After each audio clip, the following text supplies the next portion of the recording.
इस दोबारा से रिकॉर्ड करना पड़ेगा। तो हाँ जी, तो बेटा हम बात कर रहे थे कि जो है कि अगर जब हम नंबर ऑफ पार्टिकल्स की बात कर रहे हैं और तमाम पार्टिकल्स की एनर्जी सेम है और फिर हम ज़्यादा एनर्जी इम्पार्ट करना चाह रहे हैं किसी जगह पे, तो फिर नंबर ऑफ पार्टिकल्स की बात करेंगे। अब अगर हम ई स्क्वायर क्या बता रहा था कि वेव कितनी energy per unit area impart कर रही है, तो जब साई स्क्वायर की बात करेंगे तो ये इनडायरेक्टली हमें क्या बताएगा कि कितने number of particles per unit area आके वहां पे फॉल कर रहे हैं और फिर हम उससे हर एक की एनर्जी का हमें पता होगा तो हम टोटल एनर्जी ले लेंगे। तो कहता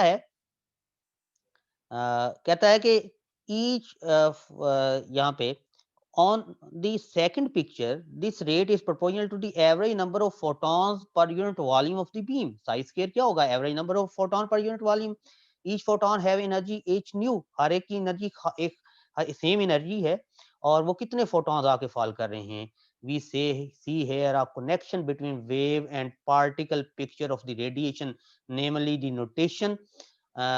notion first advanced by Einstein that the square of electric field intensity is direct measure of the average density of the photons। कहता है कि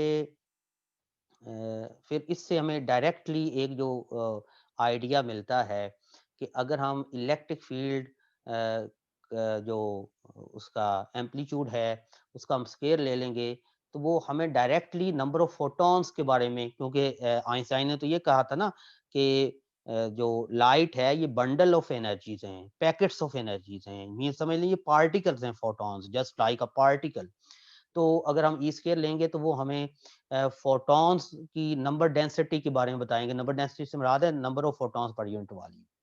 तो बेटा ये बात तो बड़ी क्लियर है अभी तक कि साई जैसे ई स्क्वायर हमें क्या देगा, energy imparted per unit area. तो फिर हमें सीधी सी बात है साई स्क्वायर लेंगे तो उससे क्या पता चलना चाहिए कि कितने नंबर ऑफ फोटॉन्स या number of particles per unit volume आ रहे हैं। लेकिन ये जो एक्सप्लेनेशन है ये थोड़ी सी कंफ्यूजिंग हो जाती है हमारे लिए जब हम बात करते हैं हाइड्रोजन एटम की।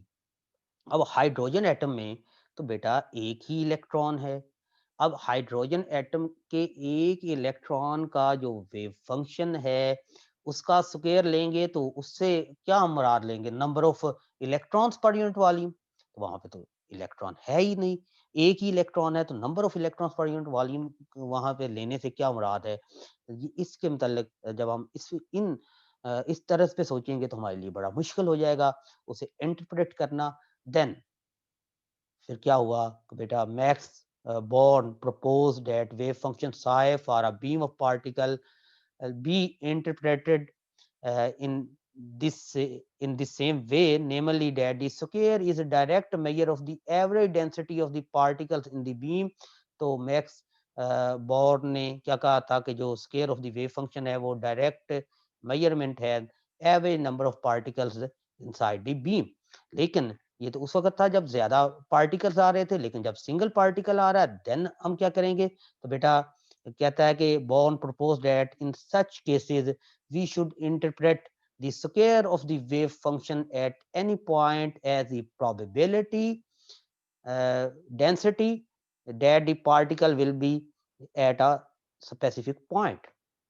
कहता है कि जब सिंगल पार्टिकल सिस्टम होगा तो फिर हम क्या कहेंगे, फिर बॉर्न ने ये प्रपोज किया कि जो साई स्क्वायर होगा ये हमें किसी भी पार्टिकल के कहीं पाए जाने के जो इम्कानात हैं जिसे हम प्रोबेबिलिटी डेंसिटी कहते हैं, प्रोबेबिलिटी इम्कानात प्रोबेबिलिटी डेंसिटी के किसी पर यूनिट वॉल्यूम में किसी भी पार्टिकल के एग्जिस्ट करने के कितने चांसेस हैं उसे हम प्रोबेबिलिटी डेंसिटी कहते हैं। तो कहता है कि बॉर्न ने हमें कहा कि जो फिर साई स्क्वायर है जब ये सिंगल इलेक्ट्रॉन की या सिंगल पार्टिकल की बात कर रहे थे तो वहां पे कंफ्यूजन आई थी, तो फिर उसने इसे जनरलाइज किया, उसने कहा कि Sai square will give the probability density of the particle पर यूनिट वॉल्यूम।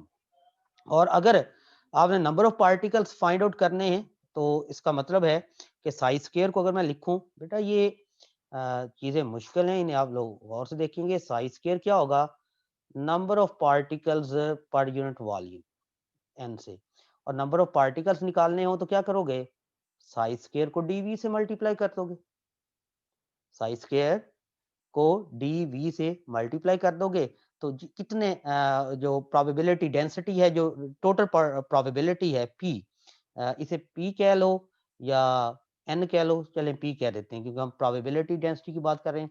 टोटल प्रोबेबिलिटी हमने निकालनी हो तो क्या करोगे, साई स्क्वायर को dv से मल्टीप्लाई कर दोगे। प्रोबेबिलिटी, मैक्सिमम प्रोबेबिलिटी बेटा 1 होती है।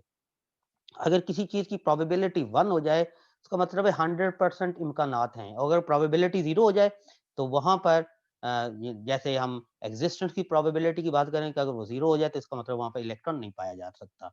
अगर हम साई स्क्वायर डी को इंटीग्रेट करें ओवर होल स्पेस, मीन एक इलेक्ट्रॉन है, अब इलेक्ट्रॉन एटम के गिर्द पाया जा रहा है, सॉरी न्यूक्लियस के गिर्द रिवॉल्व कर रहा है। अब हमें देखना है कि इलेक्ट्रॉन यहाँ पर है, यहाँ पर है, यहाँ पे है, यहाँ पे है। तो मैं इसकी प्रोबेबिलिटी चेक करना चाह रहा हूँ। तो अगर मैंने इसकी प्रोबेबिलिटी चेक करनी है, साई स्क्वायर डी को पूरे इस ऑर्बिट के ऊपर इंटीग्रेट कर दूं तो कहीं ना कहीं तो पाया जाएगा ना, श्योरली वहां पे उसके एग्जिस्ट करने के इम्कानात होंगे और वो मैक्सिमम होंगे, किसी ना किसी जगह तो होगी। तो हम क्या लिखेंगे, psi square d is equal to 1। बेटा this is known as normalization condition. इसे हम क्या कहेंगे, नॉर्मलाइजेशन कंडीशन का नाम देंगे। तो नॉर्मलाइजेशन कंडीशन क्या होती है, किसी भी चीज की वैल्यू को 1 करना। तो हमने 1 कब कैसे करेंगे कि हम साई स्क्वायर को इंटीग्रेट कर देंगे ओवर होल स्पेस, तो उसकी वैल्यू क्या होगी, 1 होगी। तो बेटा इसे हम इधर से देख सकते हैं। तो साई स्क्वायर डीवी हमें क्या देगा, प्रोबेबिलिटी की वैल्यू देगी। और अगर हम लोग इसे देखें तो अगर हम इस नॉर्मलाइजेशन कंडीशन की बात करें, जस्ट अ मिनट बेटा, इसमें तो अगर हम इसकी बात करें, probability that our particle will be somewhere must be equal to 1, तो psi square dv is equal to 1, this is known as probability density. बेटा ये आप पढ़ेंगे, कल से हम लोग देखेंगे particle trapped particle and probability density. Take care बेटा, अल्लाह हाफिज।